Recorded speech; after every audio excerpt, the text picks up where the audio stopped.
تأمرون بالمعروف وتنهون عن المنكر وتؤمنون بالله العظيم محترم উপস্থিত মুরব্বিয়ান ইজাম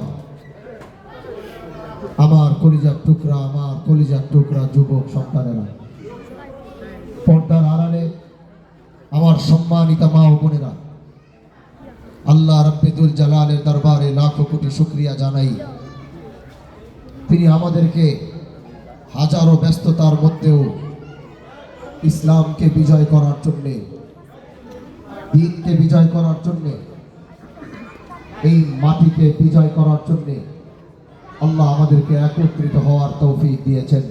এজন্য তার কাছে আল্লাহর কাছে অন্তর থেকে শুকরিয়া আদায় করি আলহামদুলিল্লাহ। আমি চারপাশে দেখতে পাচ্ছি মানুষ আর মানুষ। আমি সব সময় একটি কথা বলি,